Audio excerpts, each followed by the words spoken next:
গ্রেফতারের ভয়ে পলাতক বিধানসভার প্রাক্তন মুখ্য সচেতক নির্মল ঘোষের ছেলে। পুলিশকে এড়িয়ে চলছেন নির্মল ঘোষ ও তোলাবাজির অভিযোগে পানিহাটির এক বড় বার ও হোটেলের মালিক সুশান্ত সরকার গ্রেফতার। খড়দাহ থানার পুলিশ প্রাক্তন বিধায়ক এবং প্রাক্তন মুখ্য সচেতক নির্মল ঘোষ এবং তার ছেলে তীর্থঙ্কর ঘোষের খোঁজে তল্লাশি চালাচ্ছে। বেআইনি আগ্নেয়াস্ত্র নিয়ে ভয় দেখিয়ে তোলাবাজির অভিযোগ উঠল পানিহাটির প্রাক্তন বিধায়ক এবং প্রাক্তন মুখ্য সচেতক নির্মল ঘোষ এবং তার ছেলে তীর্থঙ্কর ঘোষ ও পানিহাটির এক বড় পানশালার মালিক সুশান্ত সরকারের বিরুদ্ধে। খড়দাহ থানার পুলিশ সুশান্ত সরকারকে গ্রেফতার করেছে। বাকি নির্মল ঘোষ এবং তার পুত্র তীর্থঙ্কর ঘোষের খোঁজে তল্লাশি চালাচ্ছে খড়দহ থানার পুলিশ। আজ পানিহাটির এক বিখ্যাত পানশালার মালিক সুশান্ত সরকারকে 10 দিনের পুলিশ হেফাজতের আবেদন জানিয়ে ব্যারাকপুর আদালতে পাঠালো পুলিশ। তবে মোবাইল ফোন ট্র্যাক করে রাজ্যের বিভিন্ন জায়গায় পলাতক নির্মল ঘোষ এবং তার ছেলে কাউন্সিলর তীর্থঙ্কর ঘোষের খোঁজে তল্লাশি চালাচ্ছে খড়দহ থানার পুলিশ।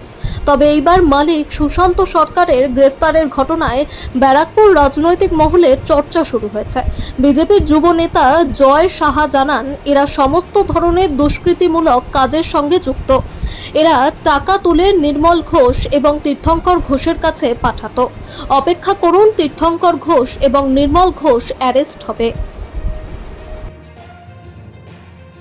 চিটিংবাজ দালাল সুশান্ত সরকার, চিটিংবাজ দালাল। ও তো একটা ক্রিমিনাল, ওকে অ্যারেস্ট করবে না তো কাকে অ্যারেস্ট করবে?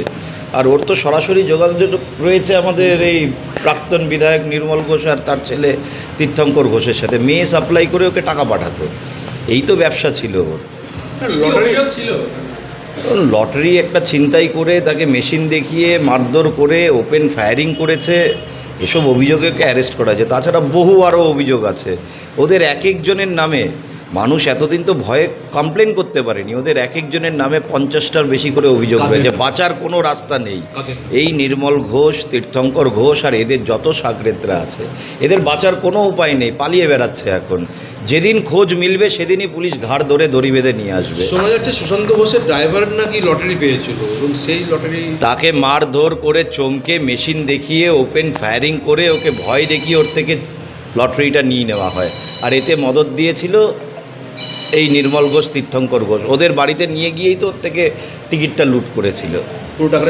পুরো টাকাটা আত্মসাৎ করে নিয়েছে। আর এরকম বহু মানুষের টাকা আত্মসাৎ করেছে, বহু মেয়ের জীবনের সাথে প্রতারণা করেছে, তাদের সোনা গয়না বিক্রি করিয়ে।